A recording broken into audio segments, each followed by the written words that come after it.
Ahora vamos a ver cómo se presentan los pacientes que vienen con un evento cerebrovascular por oclusión de la arteria cerebral posterior. Entonces, rápidamente repasamos el polígono de Willis para ver de dónde viene la arteria cerebral posterior. Vamos a poner ciertos esquemas del sistema nervioso central y luego vamos a ver las estructuras del sistema nervioso central que son irrigadas o que reciben sangre de la arteria cerebral posterior, y luego como tal ya vemos los síntomas. Entonces ponemos, aquí está una vista lateral del sistema nervioso central, aquí está el cerebelo, tallo cerebral, puente, lóbulo frontal, parietal, occipital, temporal.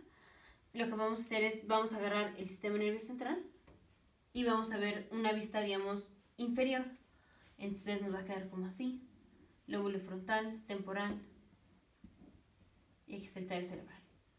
Entonces, más o menos agarramos así. Aquí está lóbulo frontal, lóbulo temporal, y lo vemos así: lóbulo frontal y lóbulo temporal, que queda sobresaliendo. ¿Qué es esto? Entonces, ahora vamos a poner las arterias. Ahora las arterias las vamos a ver como si estuviéramos viendo el sistema nervioso central así. Aquí vienen las arterias. Las vamos a poner aquí. No las voy a poner aquí adentro, solo las voy a poner aquí afuera. Entonces, rápidamente tenemos la arteria vertebral, que se une con la otra arteria vertebral, forman la arteria basilar, y aquí da la arteria cerebral posterior. Arteria cerebral posterior. Esa es la comunicante posterior, arteria cerebral media, arteria cerebral media, arteria cerebral anterior y la comunicante anterior. Entonces, aquí importante es esta, la arteria cerebral posterior. Vamos a ver qué pasa cuando se ocluye. Entonces, ahora vamos a ver cuáles son las estructuras.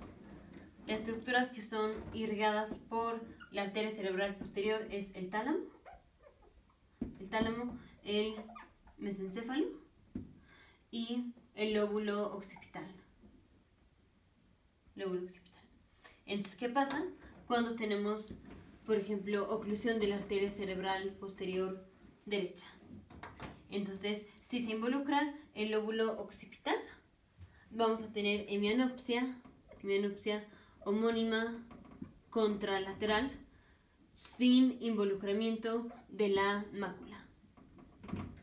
Entonces, hemianopsia homónima contralateral, esto es, los dos ojos ven, no es que uno sí y el otro no, los dos ojos ven, pero solo van a ver una parte del campo visual y la otra parte no la van a ver, pero los dos hacen lo mismo, los dos ven una parte y no ven una parte.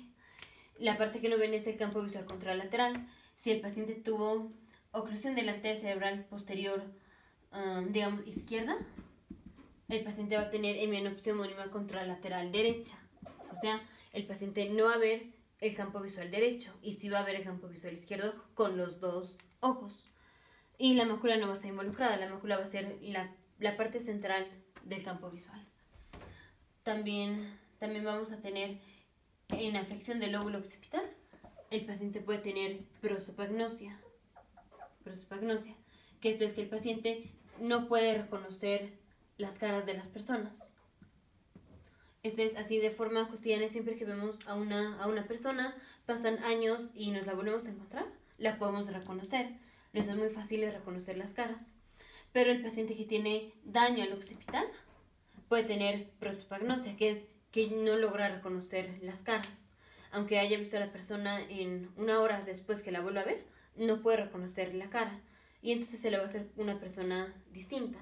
Ya una vez si escucha la voz de la persona, pues la puede reconocer, pero la está reconociendo por la voz y no por haberle visto la cara.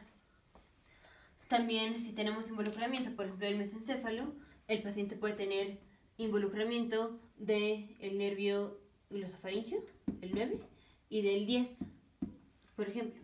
También el paciente puede venir con vértigo. En daño al tálamo, el paciente va a tener trastornos sensitivos más que nada. También podemos tener en raras ocasiones pérdida sensitiva contralateral, o digamos